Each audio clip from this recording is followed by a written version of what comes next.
Algumas pessoas acusam os preteristas parciais de ensinarem 3 vindas de Cristo. A primeira vinda foi a encarnação, a segunda foi a queda de Jerusalém no ano 70 e a terceira vinda é o retorno futuro de Cristo que ainda vai acontecer. De modo geral, essa acusação é feita por preteristas completos, que são assim chamados porque eles negam a possibilidade de cumprimento futuro de qualquer profecia bíblica. Mas será, pessoal, que essa acusação é realmente verdadeira? Nós, preteristas parciais, ensinamos 3 vindas de Cristo ao invés de apenas 2? Como devemos entender as profecias bíblicas relacionadas à segunda vinda de Cristo? Essas perguntas são importantes não apenas para seminaristas e acadêmicos da Bíblia, mas para todo cristão que busca entender as Escrituras e viver de acordo com a vontade de Deus. Por isso, nesse vídeo, vamos refletir sobre as vindas de Cristo e tentar esclarecer qualquer confusão que as pessoas possam ter sobre esse assunto.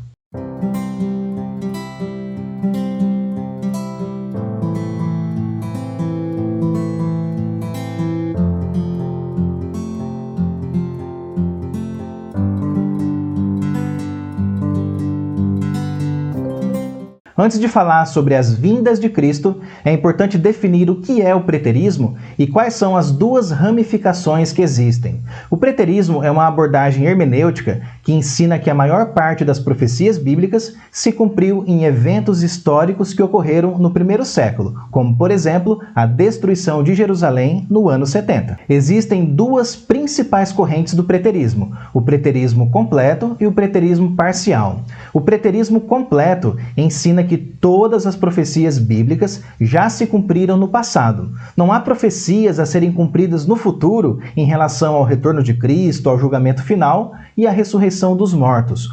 Todas as profecias escatológicas, sem exceção, foram cumpridas completamente. Em contraste com esse entendimento, nós temos o preterismo parcial, que ensina que a maioria das profecias bíblicas já se cumpriu, o que inclui o sermão escatológico de Jesus e quase todos os capítulos do livro de Apocalipse. No entanto, pessoal, o preterismo parcial acredita que outras profecias serão concretizadas no futuro, como o retorno de Cristo, o julgamento final da humanidade e a ressurreição corpórea de todos os homens.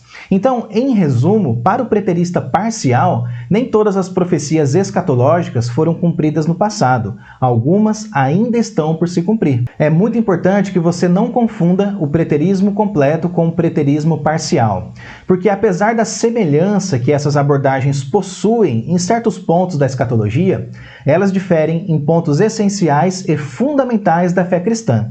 E isso torna impossível considerar o preterismo completo como sendo uma abordagem ortodoxa e fiel à sã doutrina. Dito isso, vamos esclarecer o mal entendido a respeito das vindas de Cristo. Afirmar que os preteristas parciais ensinam 3 vindas de Cristo é uma falácia teológica. Isso porque nós ensinamos apenas 2 vindas de Cristo. A primeira vinda, encarnação, que ocorreu durante a vida terrena do Senhor, e a segunda vinda para julgar os vivos e os mortos, que ainda vai acontecer. Agora, se nós ensinamos apenas 2 vindas de Cristo, o que pensar da vinda do Senhor na queda de Jerusalém, que aconteceu no ano 70? Aquele acontecimento não foi a segunda vinda de Cristo, que nós acreditamos que ainda vai acontecer? É exatamente nesse ponto que surge a confusão na cabeça de muitos. Nós precisamos entender a natureza das vindas de Cristo. Se isso não for entendido, nós vamos fazer uma salada escatológica e vamos cair em heresia. A primeira vinda de Cristo, a encarnação, e a segunda vinda de Cristo, o seu retorno futuro, são diferentes da vinda que aconteceu em Jerusalém no ano 70. Então vamos entender melhor cada uma dessas vindas. Começando pela encarnação, a Bíblia revela que o Verbo se fez carne. Jesus veio ao mundo como um bebê, cumprindo assim as profecias do Antigo Testamento. Ele viveu como um homem perfeito entre nós, morreu na cruz pelos nossos pecados e ressuscitou literalmente ao 3º dia. A primeira vinda de Cristo foi uma manifestação visível e corpórea da segunda pessoa da Trindade. Cristo veio num corpo físico real. Ele nasceu de uma mulher virgem, Maria, e ele cresceu como uma criança. Além disso, ele comeu, bebeu, dormiu e sentiu fome e sede. parede. Ele andou, correu e trabalhou com as próprias mãos como carpinteiro. A encarnação de Cristo não foi um acontecimento temporário, mas uma união permanente e inseparável da natureza divina e humana em uma única pessoa. Por isso, pessoal, nós afirmamos que Jesus é uma pessoa que possui duas naturezas distintas, uma plenamente humana e outra plenamente divina. Agora, vamos pensar na natureza da segunda vinda de Cristo que vai acontecer no futuro, no dia do seu retorno. Depois de ressuscitar dos mortos, Jesus apareceu várias vezes aos seus discípulos, dando provas de que ele estava vivo. No dia da ascensão de Cristo aos céus, os anjos disseram algo de extrema importância em relação à natureza do retorno de Cristo. Ditas estas palavras, foi Jesus elevado às alturas, à vista deles, e uma nuvem o encobriu dos seus olhos. E estando eles com os olhos fitos no céu, enquanto Jesus subia, eis que dois varões vestidos de branco se puseram ao lado deles e lhes disseram: Varões galileus, por que estáis olhando para as alturas? Esse Jesus que dentre vós foi assunto ao céu, virá do modo como o vistes subir. Note que os anjos afirmaram que Jesus virá do modo como o vistes subir.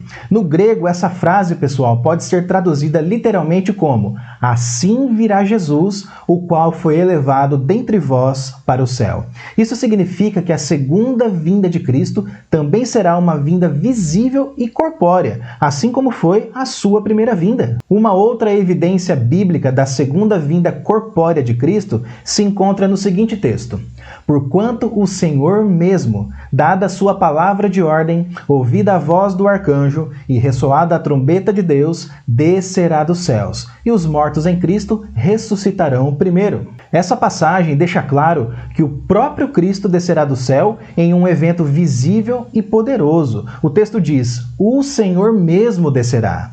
Espiritualizar esse texto para negar a segunda vinda física é, no mínimo, uma atitude desonesta. Além disso, a interpretação espiritualizada da segunda vinda de Cristo é algo recente e não é apoiada pela história da Igreja e nem pela tradição teológica. Durante séculos, a crença na volta física e visível de Cristo foi amplamente aceita e ensinada pela Igreja. Desde os primeiros dias do cristianismo, os seguidores de Jesus acreditavam na promessa de que ele retornaria num corpo físico para julgar o mundo. A ideia de que a segunda vinda de Cristo é apenas simbólica ou espiritual tem sido proposta principalmente por alguns teólogos modernos que tentam reinterpretar as Escrituras à luz de conceitos filosóficos e culturais. No entanto, pessoal, esse entendimento não tem o devido apoio historicamente falando e não é aceito pela maioria esmagadora dos cristãos. Então, resumindo o que foi dito até aqui,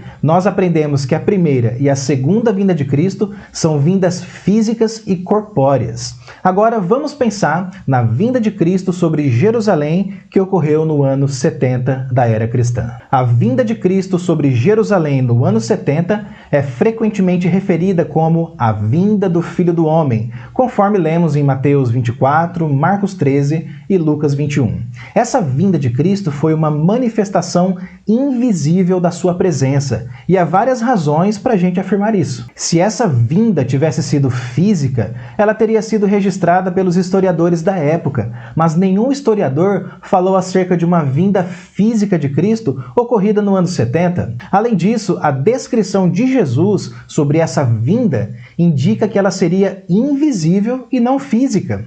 Porque assim como o relâmpago sai do Oriente e se mostra até no Ocidente, assim há de ser a vinda do Filho do Homem. Uma outra razão para considerar essa vinda como invisível é que ela é retratada como um julgamento sobre Jerusalém e o templo, e não uma vinda para redimir e salvar os crentes. Quando a Bíblia fala sobre a segunda vinda de Cristo que vai ocorrer no futuro, ela conecta outros acontecimentos a esse evento, como a ressurreição dos mortos e o arrebatamento dos santos. Vemos isso no capítulo 4 da carta de Paulo aos Tessalonicenses. No entanto, nada disso aparece na profecia de Jesus sobre a queda de Jerusalém. Não houve a ressurreição dos mortos, não houve o arrebatamento dos santos e não aconteceu o julgamento final do mundo, mas apenas apenas o julgamento do povo judeu. Por isso, é mais coerente se referir à queda de Jerusalém como sendo a manifestação da presença invisível de Cristo por intermédio do exército romano, ao invés de chamá-la de segunda vinda. Portanto, pessoal, é fundamental que tenhamos uma compreensão clara sobre os dois tipos de preterismo que existe e sobre a natureza das vindas de Cristo.